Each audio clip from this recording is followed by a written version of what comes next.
here's your host of Wall Street Unspun, the president of Euro Pacific Capital, and a licensed broker with a passion for truth. It's Wall Street Unspun with Peter Schiff.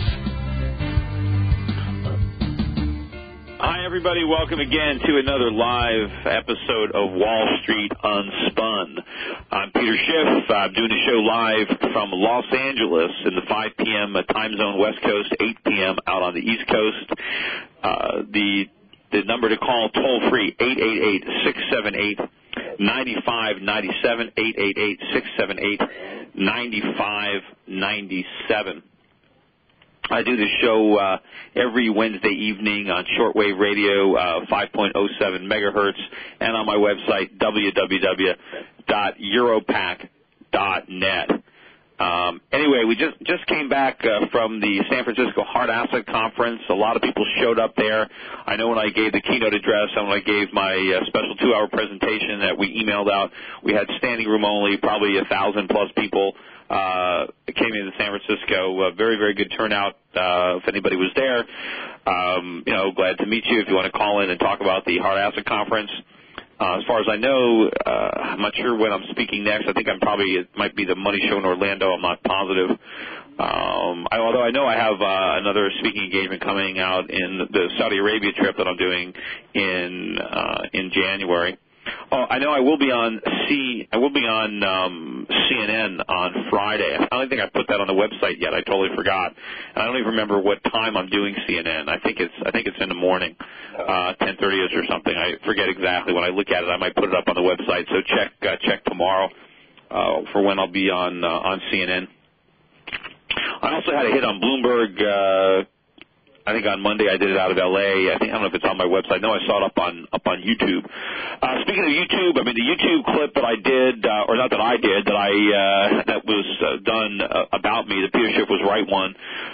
The views on that now are upwards of 750,000.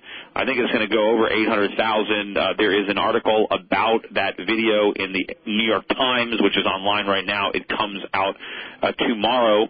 Also, NPR Marketplace, which has about 15 million audience, they are doing a 10-minute, 12-minute segment about that YouTube clip that'll going to run tomorrow. So there's a lot more press coverage.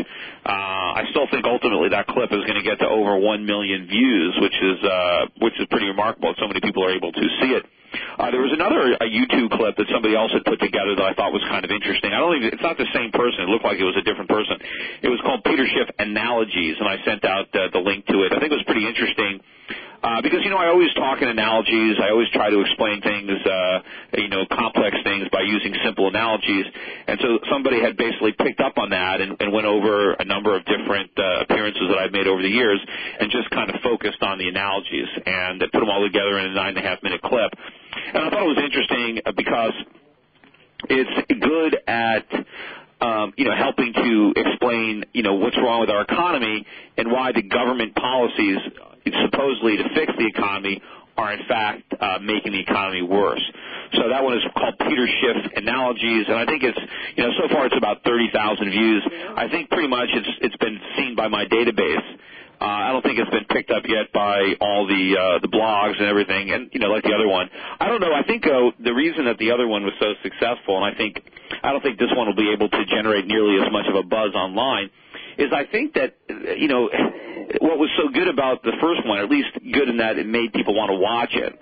It wasn't even so much that I was right about a lot of things. It was more that everybody else was so wrong, and the way they responded to what I said with the laughter and the ridicule. So I think, this one doesn't really have that. It just focuses on my analogy. So, people aren't going to be able to laugh at other people and say, look how these guys are wrong. And I think that's what, really got that thing. People like to look at people who are wrong, I think. Even though the people in that video weren't the only ones that were saying those things. Pretty much everybody, they were just echoing the sentiments of pretty much all the pundits on all the networks. They're the ones that just happen to be included in that video, and they're probably getting ridiculed, more than they should, because a lot of other people were saying things just as foolish. They just weren't caught on that YouTube clip. And of course, people generally said their most foolish things when I was on the air.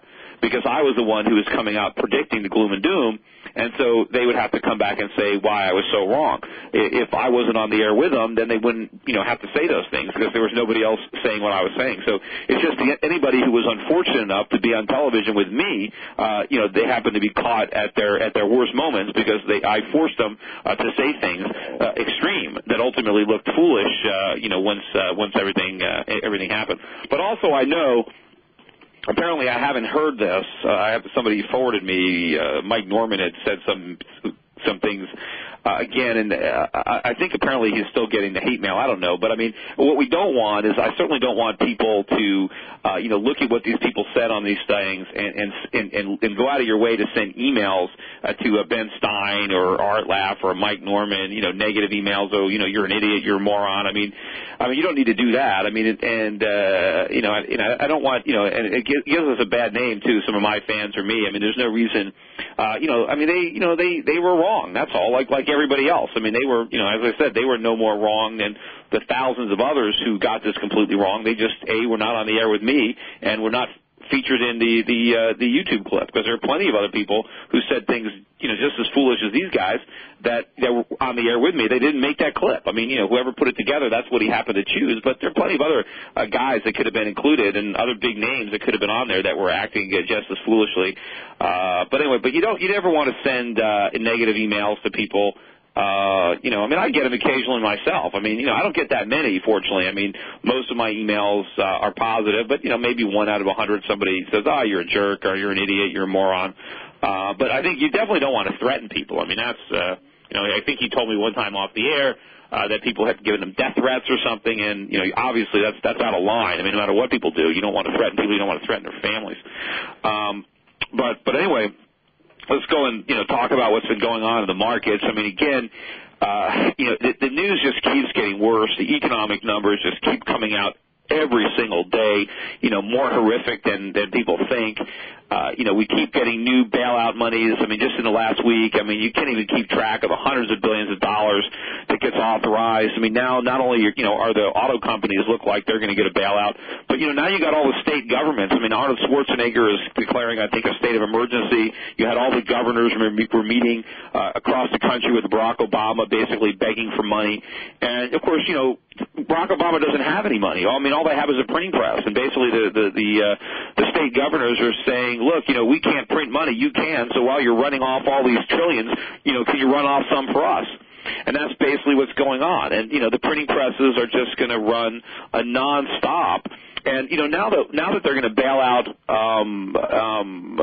the auto companies, this is not the end, right? I mean, the government can't say no to a bailout at this point, right? I mean, since Lehman Brothers' failure is now being blamed for all the problems, which, of course, the only thing the government did right was not bailing out Lehman. But now, of course, all these problems are the result of the failure to bail out Lehman. So now everybody gets a bailout. But, now that they're bailing out the auto companies, who's next? And where do you draw the line? And the bottom line is you can't draw the line because how can the government play favorites? I mean, how can they say, well, this company can be bailed out but not another company? And, it's amazing, too. They keep going back to the Chrysler bailout of 25 years ago as an example of, the government